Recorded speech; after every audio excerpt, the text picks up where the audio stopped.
A continuación, en el acto de inicio del ciclo lectivo 2024 del Colegio Cardenal Copelo, escuchamos la palabra del señor Presidente de la Nación, doctor Javier Milei.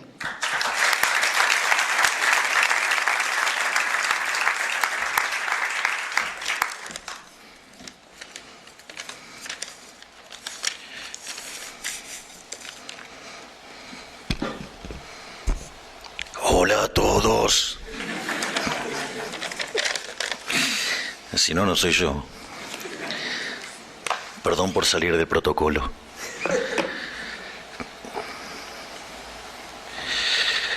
Bueno, en primer lugar, muchas gracias a todas las autoridades del colegio por volverme a recibir. Les voy a contar una anécdota muy divertida. Recientemente, cuando estuve en Roma y fui a visitar al Papa Francisco, en un momento, ya terminada la reunión, fui a verlo con la comitiva, digamos, que se constituía de mi hermana, que es la secretaria general de la presidencia, con la canciller Diana Mondino, el ministro del Interior Guillermo Francos, la ministra de Capital Humano Sandra Petovelo y mi rabino Axel Banish. Y entonces cuando Axel lo ve al Papa Francisco, le felicita por su enorme y monumental tarea que está llevando a cabo y le dice: y se lo traje de vuelta. Y el Papa Francisco le dijo: no, quédatelo. Así que bueno, gracias por recibirme. En Roma no.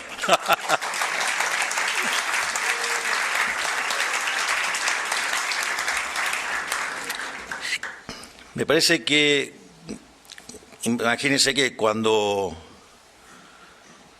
tenía que armar el discurso, había distintas formas de encarar el discurso. Por ejemplo, una de las cosas que podría haber hecho es, siendo especialista en crecimiento económico y dado el rol que tiene el capital humano y dado lo revolucionario de lo que estamos haciendo en la materia, donde a punto tal que nosotros somos el primer país en el mundo que desarrolla y presenta un Ministerio de Capital Humano, donde el concepto es de la asistencia social, que deje de ser de darle el pescado a la gente y enseñarle a pescar. Es decir, enseñarles a ser individuos, enseñarles a ser libres. Es decir, que cada uno, digamos, esté en condiciones de aprender a tener su propio alimento y autosustentarse. Digo, porque además, digamos, cuando uno le da el pescado, le regala el pescado, digamos, eso es una rémora de la esclavitud. Es decir, de hecho, el pueblo judío recuerda eso como la esclavitud en Egipto.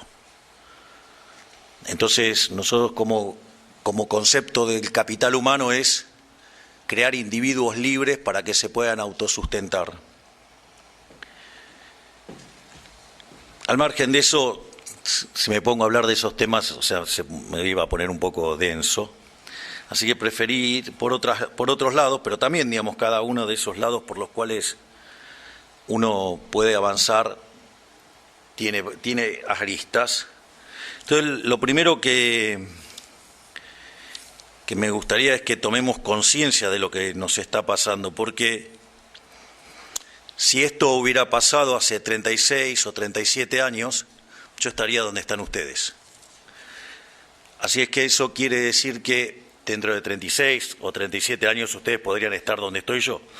Así que digamos, más o menos tomen conciencia de que podemos levantar la vara un poquito más y además, o sea, hacerlo mejor que lo que voy a hacer yo, y que cuando a ustedes les toque estar, digamos, hayamos salido de este pozo inmundo en el que estamos y ya seamos un país desarrollado. Así es que en ese sentido, digamos, me parece que como desafío para entender la contextualización histórica de lo que pasó y lo que puede pasar, digamos, me parece interesante. Una de las formas también que podría abordar la charla es hacer el contexto en el cual yo estuve en el colegio. Obviamente que si lo hiciera como un marxista, o sea, además, digamos, haría todo esa narrativa histórica y lo trataría de poner en la lucha de clases y reinterpretar todos los hechos. Yo no voy a hacer eso.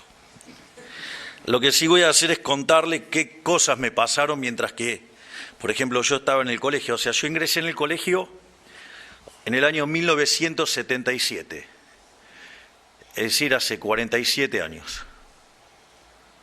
Con lo cual también, digamos, algunas historias que yo le pueda contar son absolutamente anacrónicas. Pero como concepto, digamos, yo ingresé a un año de lo que fue el golpe cívico-militar, digo, y una de las partes más oscuras de la historia argentina. Interpretado y reinterpretado, cosa que, digamos, los invito a que lo hagan por ustedes mismos. Siempre tengan espíritu crítico, lean un lado de la biblioteca y el otro lado. Digo, porque quizás ustedes conocen mi faceta más nueva, que es la del liberal libertario, del anarcocapitalista, el minarquista en la vida real, pero digo, cuando yo arranqué, me arranqué bastante más a la izquierda. Así es que la única forma de tener una posición sólida en algo es mirando toda la biblioteca, y eso también les sugiero que miren toda la biblioteca. Al año siguiente, en el año 1978, fue cuando Argentina salió campeón del mundo. Es decir, en el Mundial 78, digamos, una hermosa final en la cancha de River. Digo, es más, o sea, yo, digamos, o sea, uno de mis grandes ídolos digamos, de mi juventud era el Pato Filiol. Ustedes quizá ni siquiera saben quién es. Digo, para mí fue el mejor arquero de todos los tiempos, o sea, pero ustedes deben estar fascinados con el Dibu Martínez, que tuvo una atajada bastante parecida a la que tuvo Filiol en el año 78, también sobre la hora. Nada, y ahí ya me vienen otros recuerdos del colegio, digamos, que jugábamos a las figuritas y esas cosas que hacíamos de chicos. Después, en el año 1980, digamos, cuando paso a cuarto grado, me toca ir de mañana y ahí estrenábamos maestro nuevo, que es el que está acá, el hermano Arturo. Así que qué karma, qué karma. Después, en el año 81, tuvimos lo que se llamó la crisis de la tablita cambiaria o crisis del programa de Martínez Dios. Es muy simpática. En ese momento, cuando Martínez Dios renuncia, asume un ministro que se llamaba Lorenzo Sigó y decía que el que apuesta al dólar pierde. Bueno, como verán, el evento me marcó bastante en distintas cosas. La primera es que decidí a esa edad ser economista, porque veía cómo la situación económica de las familias cambiaba brutalmente. Pero además, digamos, la obsesión fue bastante intensa, por decirlo de una manera educada, a punto tal que, digamos, yo quiero eliminar el Banco Central. Así que miren que las cosas son mucho más fuertes de lo que uno se imagina. Otra cosa que pasó es que en el año 82 tuvimos la Guerra de Malvinas. Después, en el año 83, yo estaba en séptimo grado y fue la llegada de la democracia, el retorno de la democracia. Digo que casualmente 40 años después me llevó como presidente. Digo, recuerdo que fue algo que verdaderamente lo vivíamos con mucha intensidad, aun cuando no sabíamos toda la historia, o sea, no teníamos plena conciencia de ello. Después ya en el año 84 ingresé al secundario. Nosotros, esa fue la primera camada mixta del colegio en el secundario. Y después en el año 85 vino el Plan Austral. Como verán, digamos, siempre hay alguna referencia a la economía, porque por eso me dediqué a la economía. Pobre mi ministro de Economía, lo que sufre. No se crean tanto, la pasa bastante bien. En el 86 tuvimos el Mundial de México. Digamos, es más, el gol de Maradona a los ingleses, todo, o sea. Y en el año 1988, digamos, vino el Plan Primavera, que después, al año siguiente, terminó en la hiperinflación. Algo que también, digamos, lo señalo y fue importante para mí, porque si bien yo me había entusiasmado con la economía ya con 10 años, los motivos por los cuales decidí estudiar economía no son los mismos por los cuales me apasioné por la economía. Es decir, en realidad cuando decidí que quería ser economista era por una cuestión absolutamente monetaria. Es decir, decía, bueno, si digamos, o sea, acertarle al dólar es sinónimo de progresar económicamente, dije, tengo que ser economista para ganar plata. Lo interesante es que después los motivos por los que me apasioné fueron totalmente distintos, porque durante la hiper, digamos, del año 89, yo en ese momento estaba en el plantel profesional de Chacarita. O sea, tengo una parte oscura, es que fue arquero de fútbol. Y tengo una todavía muchísimo más oscura, que era después fui cantante de una banda de rock, donde el tío de uno de los que ustedes están acá tocaba la batería conmigo. Y, digamos, el papá de otro de los que está acá, digamos, en algún momento tocó la guitarra en un grupo conmigo. O sea, con lo cual también, digamos, tenemos historias comunes por todos lados dando vuelta. Y el tema es que yo ahí estaba haciendo mi primer año de economía y estudiaba que cuando los precios suben la cantidad demandada baja. Un día la acompaña a mi mamá al supermercado, estaba apoyado ahí sobre el carrito y digo, les voy a contar algo que ustedes quizás no saben, pero existían unas chicas con unas pistolas que ponían los precios. O sea, se llamaban tiqueadoras. Y es más, lo que ustedes ven ahora de las barras,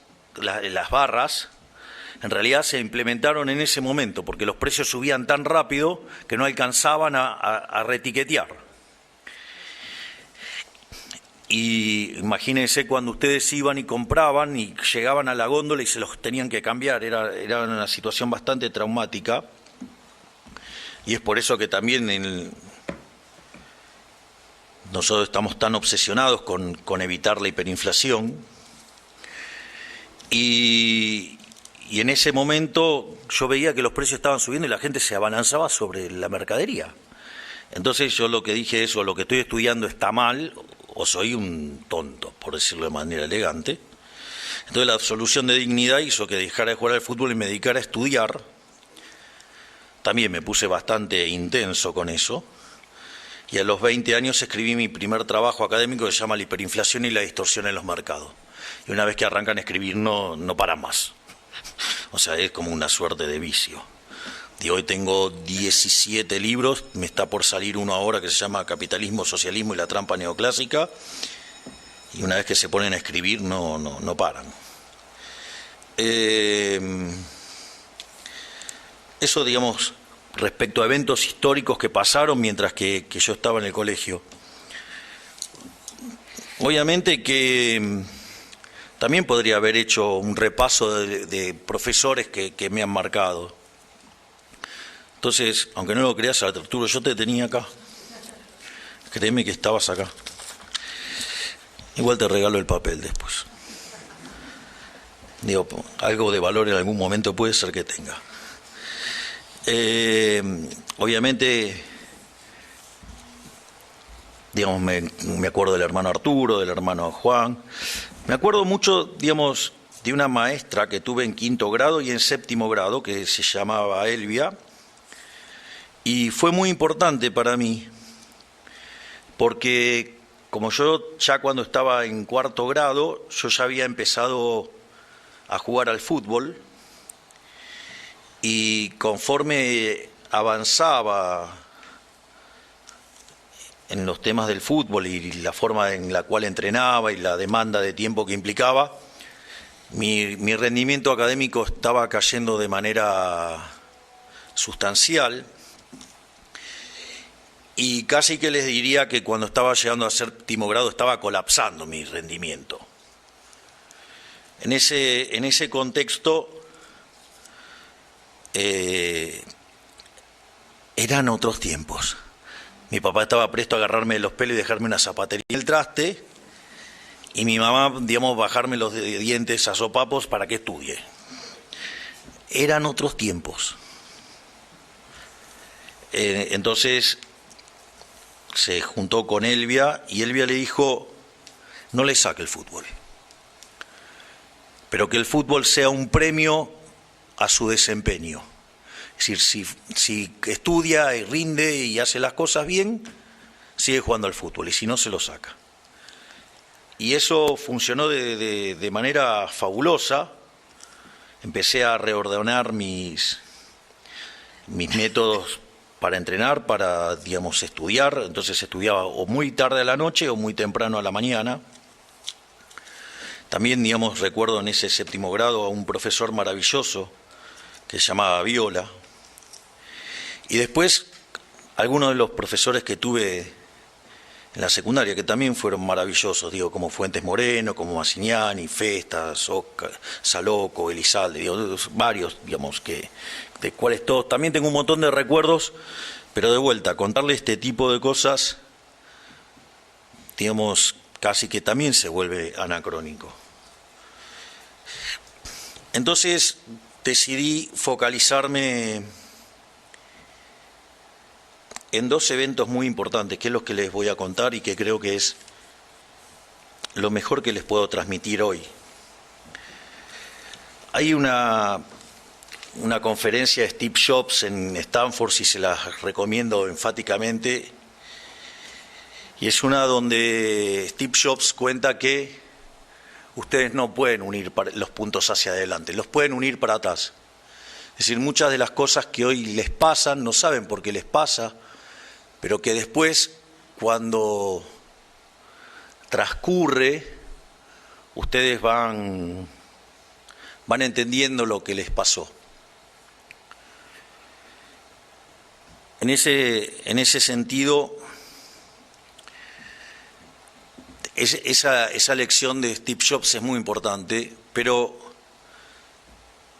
a mí me pegó de manera muy fuerte en el año 85, o sea, en 1985. En 1985 mi hermana, que estudiaba en un colegio cercano acá, decide pasar al Copelo, decide venirse al Copelo. Y cuando ingresa, digamos, la parte de los ingresos al secundario, digamos, estaban bajo la órbita de un hermano que en ese momento, digo, se llamaba el hermano Bravo. Y dijo algo muy, muy interesante, muy importante, muy revelador. El hermano Bravo dice: miren, usted no viene a estudiar acá por cómo enseñamos matemática, cómo enseñamos literatura, geografía, no sé, la materia que quieran. Eso usted lo puede aprender en cualquier lado. El motivo fundamental por el cual ustedes vienen acá, usted está acá y quiere que su hermana esté acá, y su familia quiere que su hermana esté acá, es por una cuestión de los valores. Y ahí eso a mí me permitió ligar con el recuerdo más fuerte que yo tengo del colegio, que es mi primer día de clase de 1977. Previo a eso, les voy a contar algo que me pasó ya siendo más grande, y es que cuando estaba en la universidad estaba estudiando crecimiento económico. En el momento que yo estudiaba, la materia se llamaba Crecimiento y Desarrollo Económico. La verdad que hubiera preferido que tuviera la materia más de crecimiento que de desarrollo económico. Me tocó un profesor que me resultaba bastante zurdo para aún en esa época, así que imagínense lo que puedo llegar a pensar hoy. Yo creo que casi me podría dar un ataque gritándole comunista, pero como verán, vivo haciendo chistes sobre mí mismo porque si no es un bodrio la vida. Más ahora que me tratan como si fuera realeza. Entonces como que es complicado.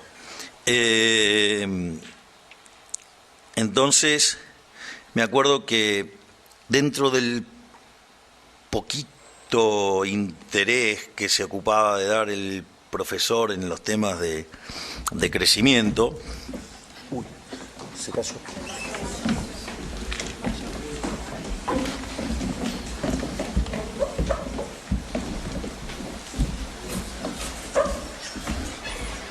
Se desmayó, pero ya la van a atender.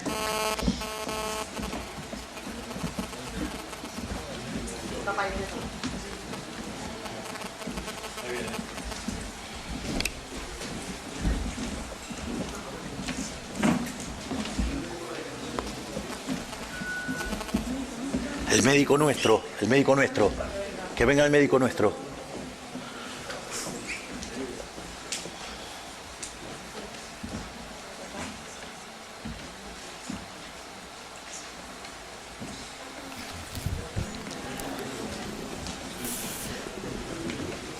Bueno, justamente en el marco de la inauguración del ciclo lectivo, mientras estaba haciendo algunas cuestiones de su pasado y el presente, el presidente Javier Milei, se desmayó uno de los alumnos, por eso justamente hay un intervalo en este momento, lo está asistiendo, como recién se lo escuchó el presidente de la Nación. El médico de Presidencia está asistiendo a uno de los alumnos que acaba de desmayarse. Así es, cerca de las 8 menos cuarto de la mañana, Javier Milei llegó al Colegio Cardenal Copelo, lugar donde justamente concursó, hizo sus estudios secundarios y decía en su discurso de recién que agradecía a la escuela por volver a recibirlo, en este caso como presidente de la Nación, daba cuenta de lo que había sido su ingreso a la escuela, de las etapas históricas, básicamente económicas también, indicaba que en todo momento hacía referencia a la economía, porque bueno, había descubierto también en la escuela que eso era lo que le interesaba estudiar, y agradecía a algunas de las autoridades que están allí presentes en el acto y que también se habían desempeñado como autoridades educativas durante su paso por el Cardenal Copelo, allí en el barrio de Villa Devoto. Está acompañado Milei por su hermana, la secretaria general de la Presidencia, Karina Milei, que también cursó también, sus exactamente, y también narró la historia de cómo se incorporó su hermana Karina Milei, actual secretaria general de la Presidencia, al Colegio Cardenal Copelo. Ella contó la historia de cómo se sumó justamente a formar parte de este colegio donde ya Javier Milei estaba cursando. Lo acompañan como parte del gabinete la ministra de Capital Humano, Sandra Petovelo, y el secretario de Educación, en el marco de lo que es justamente el inicio del ciclo lectivo para la secundaria, el nivel secundario en la ciudad de Buenos Aires, allí en el barrio porteño de Villa Devoto. El momento en el que se mantiene la cámara de la transmisión oficial sobre los alumnos de cuarto y quinto año del colegio, porque están asistiendo, como decíamos recién, a una de las alumnas que no se ha confirmado de manera oficial, pero evidentemente le ha bajado la presión, correcto. Y está siendo asistida por personal médico de la Casa de Gobierno, que acompaña habitualmente, el médico de Presidencia, al primer mandatario a cada uno de los actos donde concurre.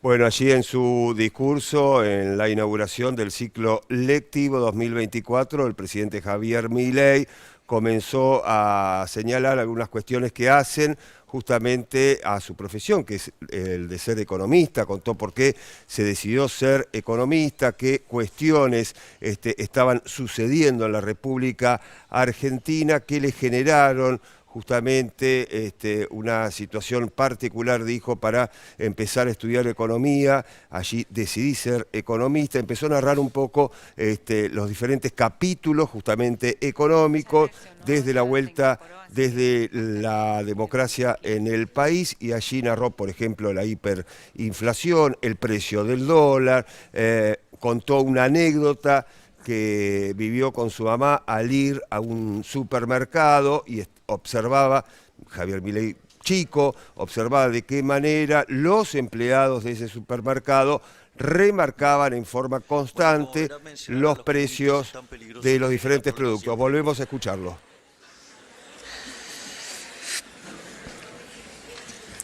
Y en ese sentido, cuando empiezo, obviamente que yo era autodidacta, y entonces empiezo a leer los libros que el profesor no me daba. Entonces, en uno de los libros de crecimiento me encuentro una frase de Robert Lucas, Jr., que se me genera que es tan importante en mi vida que dos de mis hijitos de 4 patas tienen nombre. Uno se llama Robert, por Robert Lucas, y Lucas también por Robert Lucas. Así que en ese contexto encuentro una frase que dice: las consecuencias sobre el bienestar humano de este tipo de cuestiones son tan estremecedoras que cuando uno empieza a pensar en ello no puede pensar más en otra cosa. Como en ese momento era un insolente de 22, 23 años, bastante ignorante, por decirlo de manera elegante, lo primero que dije es: bueno, este es el típico profesor que cree que su materia es la más importante. Y eso que quizás en ese momento lo veía como algo negativo y pesado y como algo que le restaba crédito, después con el tiempo, piensen que yo tengo de experiencia docente cerca de 30 años. Y en ese contexto, hoy les diría, ojalá cada vez que les toca a un profesor, un maestro o lo que fuera, considere que su materia es la mejor de todas y la más importante, porque se las va a enseñar con pasión. Y que todas las materias son importantes, hasta la materia que parece más insignificativa. Y es más, no solo eso, sino que además, me parece que no es insignificativa, es insignificante, perdón. O sea, no solo Kicillof comete furcias. El tema es un problema de quantum. No, aparte, yo estoy con highlights, no estoy leyendo mi discurso. Entonces, que son los highlights de Arturo ahora.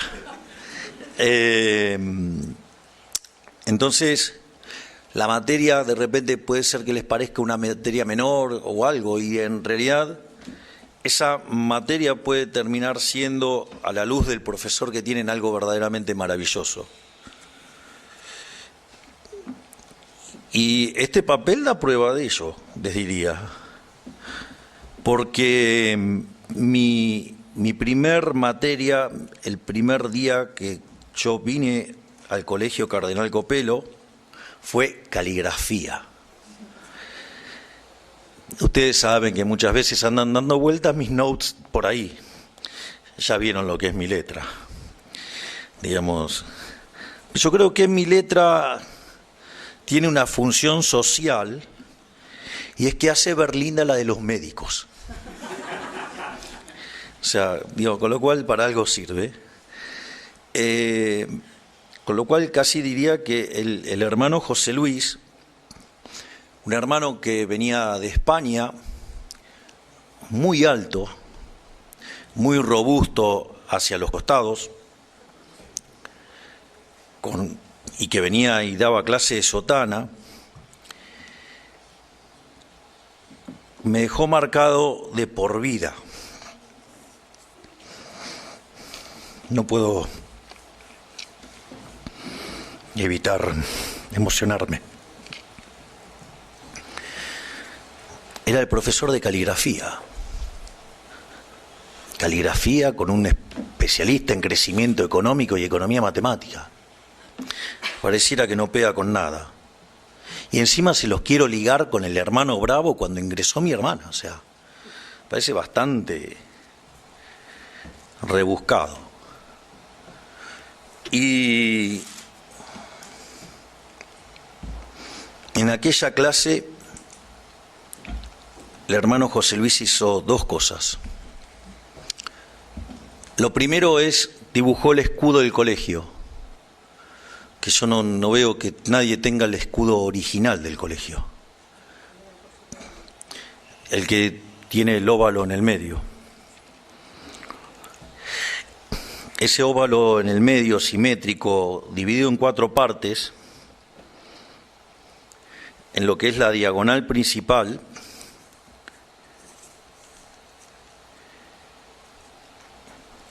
tiene el dibujito de unos animalitos.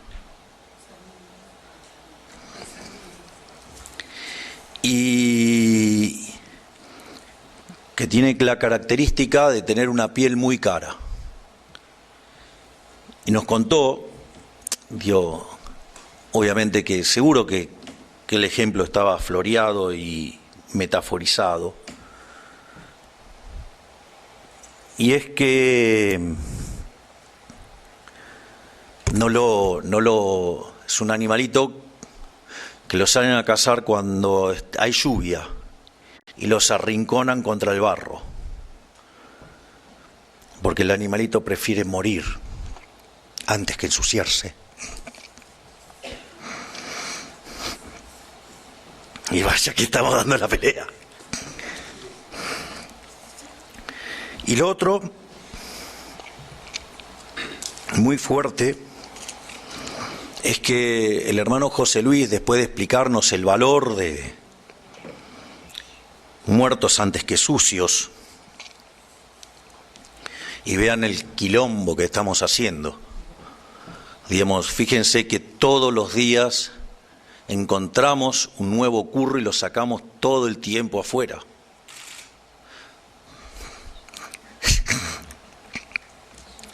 Se me emociona la ministra de Capital Humano, que es una máquina de encontrar curros. Tiene una división anticorrupción y que todas las semanas se instala en un piso nuevo. Y hace unos quilombos de novela, ustedes lo estarán viendo. Más allá de los que se terminan autoincriminando por sacar a los fondos fiduciarios de una ley. En ese contexto, lo otro que hizo el hermano José Luis fue escribir los números. Y arrancó del 0 al 10. El 0 era algo muy chiquitito y conforme avanzaban hacia el 10, los números iban creciendo y el 10 ocupaba todo el alto del pizarrón. Y ahí nos habló del mérito. Entonces, si algo me marcó la vida, fue esa clase de primer grado. Eso hoy la sigo recordando. Pasaron 47 años y me sigo emocionando con ese recuerdo. Recuerdo que me marcó toda la vida. Muerto antes que sucio. Y luchar por el mérito, luchar por la excelencia. Y eso son valores que tomé en una clase de caligrafía, pero en el Colegio Cardenal Copelo, en la comunidad menesiana. Y eso, me parece que si algo le tenía que contar era eso. Lo más valioso es eso, que sean personas íntegras, hagan lo que hagan, pero sean íntegros. O sea, peleen por sus ideales, no bajen los brazos. Miren, yo suelo, para aquellos que nos siguen a nosotros, ustedes verán que nuestros seguidores tienen dos gorras. O tienen la que es muy simpática y nos divertimos todos con él, no la ven. Y la otra es las fuerzas del cielo. Las fuerzas del cielo nace de cuando a mí me toca asumir como diputado nacional el 11 de diciembre del 2021. Y en ese momento un periodista de Diputados TV, muy grosero, me dice: ustedes son 2 en 257. ¿Qué pueden hacer ustedes? O sea, van a caer en la irrelevancia total, van a ser la nada misma. De hecho, ni siquiera teníamos cuerpo como para integrar una comisión. Y en ese momento yo le contesté con el libro de Macabeos, que dice que la victoria en la batalla no depende de la cantidad de soldados, sino de las fuerzas que vienen del cielo. Y esos dos marginales arriba en la Cámara de Diputados, digo, en principio, mis videos son los videos más vistos dentro de la Cámara de Diputados, en la historia de la Cámara de Diputados. Y no solo eso, sino que al poco de asumir, digamos, por una idea genial de mi hermana, de cómo el anarquista resolvía el tema de estar cobrando una dieta del Estado, o sea, algo, digamos, cobrado por los impuestos, que son un robo, porque nadie los paga voluntariamente. ¿De dónde creen que vienen? Impuesto. Una rémora de la esclavitud. Entonces, pero si además nosotros decidíamos a quién dárselo a dedo, eso era casi como, no sé, jugar al benefactor social que juega cualquier político, con lo cual también nos parecía mal. Y brillantemente a mi hermana se le ocurrió, al jefe se le ocurrió, que lo sorteáramos. Y lo sorteamos. Y eso terminó siendo tapa de diarios en 30 países del mundo. Es decir, claro, no existía el evento de que un político le devolviera la plata a la gente. Digamos, era bastante raro. Y si ustedes se fijan, digamos, toda nuestra devenir en la política fue todos una lucha, digamos, contra una adversidad enorme. Nosotros, lo primero que decían es que no íbamos a poder formar partido. O sea, lo primero que dijeron es: no van a poder formar partido. Entonces, de hecho, digamos, el jefe de gobierno en aquel momento, digamos, se dedicó a comprar cuantos sellos de goma andaba dando vuelta para que nosotros no pudiéramos competir. Una vez que, digo, yo se las voy a contar simplificada, digamos, o sea, si la quieren ver, está en una película que hizo el genial Santiago Oría, que se llama... Santi, ¿cómo se llama la película? Ahí está. Ese es mi cineasta, es el que hace los videos, todo, o sea, un tipo brillante.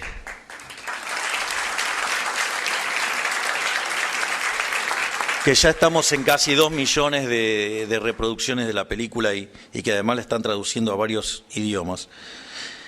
Ahí van a poder ver todo en detalle, todas las cosas que padecimos, pero después de eso nos dijeron que ya teníamos partido, nos dijeron que no íbamos a poder pasar el piso del 2%. Después, como seguíamos avanzando, nos dijeron que íbamos a perder contra el voto en blanco. Después nos dijeron que la izquierda nos iba a ganar por goleada. No pasó nada, ¿no? Porque los nombré.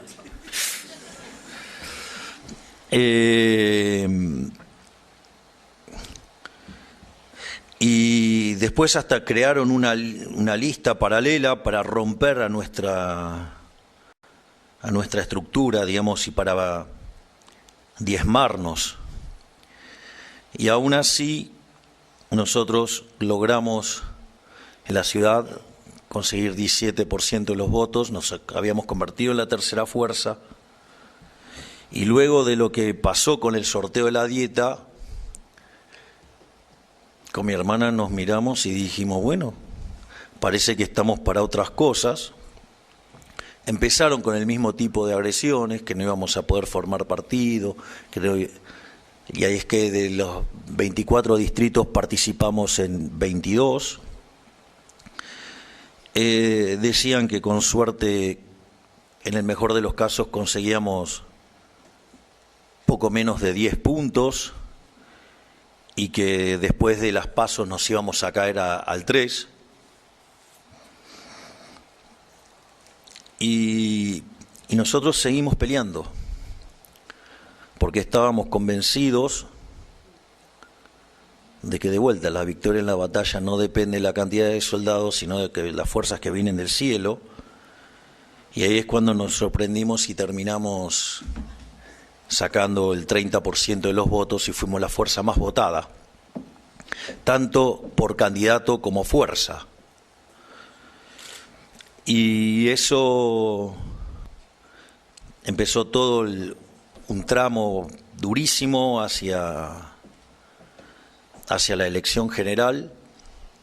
Hemos tenido que soportar dos estructuras tirándonos con todo lo que se pueden imaginar. De hecho, el oficialismo en ese momento gastó... Piensen que una campaña electoral en general se hace con la de ustedes, no cuando la hacen gasolera como nosotros. Se gastan 100 millones de dólares. Bueno, solamente el oficialismo gastó 300 millones de dólares en YouTube para que cada vez que ustedes abrieran YouTube se encontraran con publicidad negativa sobre mí. Y a pesar del esfuerzo enorme que nosotros hacíamos,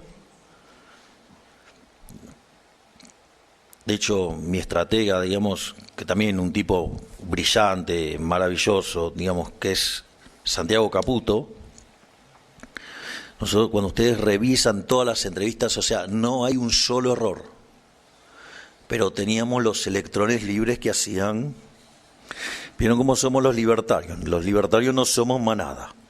Entonces, como tenemos muchos pensadores libres, nos hacían todo tipo de emboscada al resto de nuestros candidatos y cada 2 por 3 teníamos un problema. Y así llegamos a las PASO, pero llegamos en segundo lugar. Y esos 2...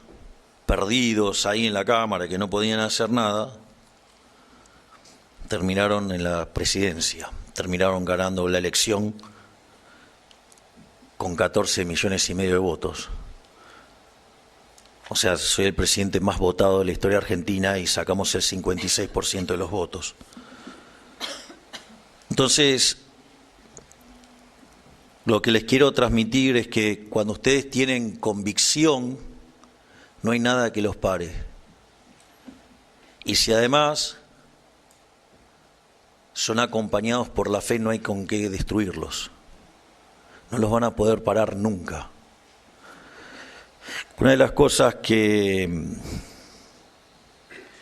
siempre repasábamos con mi hermana durante la campaña es que a nosotros nos pasaban un montón de cosas que si le hubiera pasado a cualquier otro candidato lo hubiera derribado.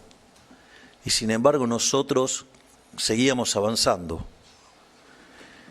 Y para nosotros eso es como una prueba del cielo también.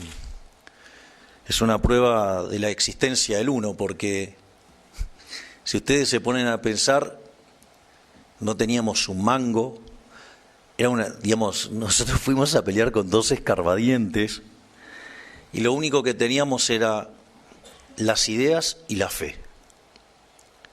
Y cada vez que nos pasaba algo adverso, la reflexión que hacíamos con mi hermana era que efectivamente si a pesar de todo esto ganamos es porque es la voluntad del uno.